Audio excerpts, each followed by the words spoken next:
Hello everybody, welcome to Catherine Sews. Thanks so much for joining me today. Today I want to talk about a question that drives people who sew crazy. How to choose the right size from your pattern, especially if you're using a pattern from one of the big pattern companies such as McCall's, Butterick, Simplicity, Quick Sew, or Vogue. It can be so frustrating when you end up loving the fabric, paying a lot for the fabric, and then it ends up being either way too small or way too big. So the sizing information is all on the back of the envelope, but it's ridiculous. If I were to go with the size that I normally buy in a store, I normally buy an 8 to a 10. Well, this pattern, this sizing information here says that a size 8 has a 24-inch waist. I think I had a 24-inch waist when I was 12 years old. I haven't had one since, that's for sure. If I make a garment in the size that I buy, it's gonna be way too small. But these measurements are also ridiculous. If I were to find my waist measurement, I would cut a 16 or even around the holidays an 18. And if I cut it and sewed that, it would be way too big because these measurements are not what you end up with, honestly. So what do you do?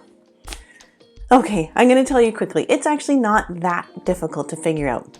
Okay, so we're not gonna use the sizes that are printed on the back flap, and we're not gonna use the body measurements that are printed on the back flap. Instead, you actually have to look inside the envelope, find the main front pattern pieces that you'll be using. And on those main front pattern pieces, you're gonna see printed on there the actual finished garment measurements. So here on this front pattern piece, there is the bust measurement right there. There's also waist and hip. And those are the measurements that are actually super helpful because those give you what the garment is actually going to be. So you'll find the most fitted area on the garment. Let's say if it's a midriff or a waistband or the bust line, whatever looks most fitted, that's the part you're going to focus on. Compare your body measurements to those finished garment measurements. So you'll measure your body, bust at the fullest point, waist at the smallest point, hips at the fullest point. So let's say, for example, your 35-inch bust. This one, the 10 is a 34-inch bust. So that 10 would be a little bit small. You're better to go up a size because we can always take it in, but what can we do about making it bigger?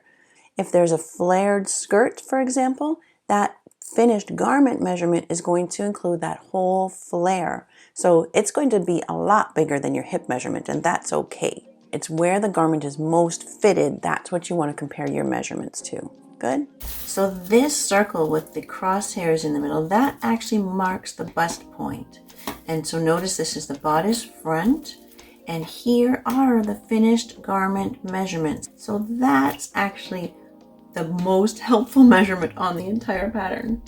On this one, on Simplicity, these are the finished garment. Here it says finished garment measurements. Down at the waist, it marks the waist measurements, and it says total ease above body measurement is approximately 3.5 inches. And then even down at the hip, it gives you the finished garment measurement and with the same amount of ease. So those are the measurements that you want.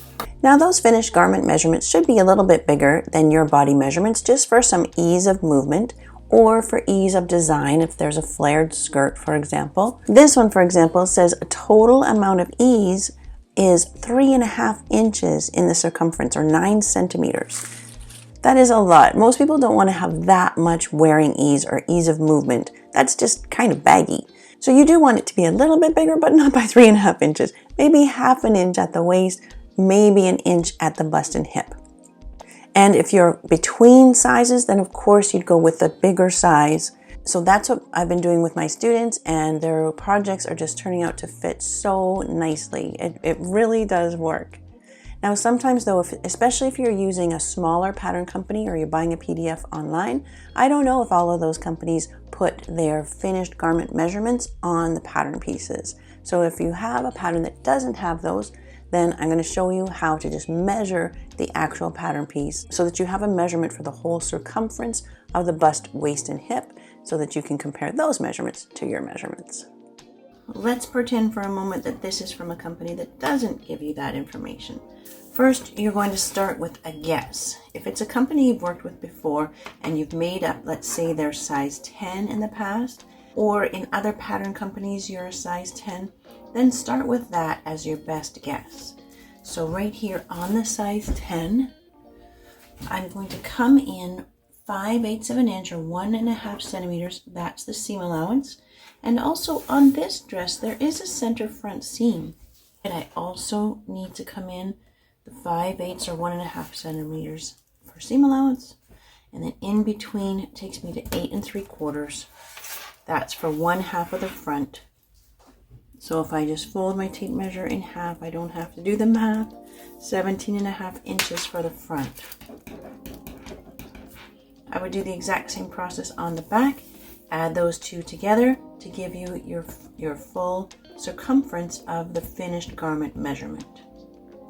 The waist is a little trickier because you've got these darts in the way, right? So you would have to measure and skip across the dart that is your size. It's just a little trickier to measure the waist when you've got these big darts going through them.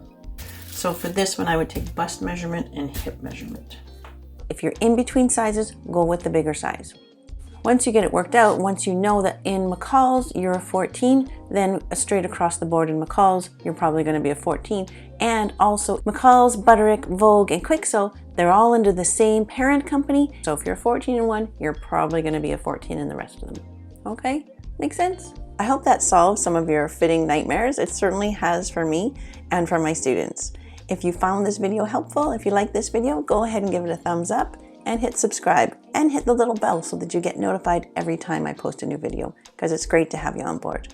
And I'll see you right back here next time on Catherine Sews. Till then, you take care.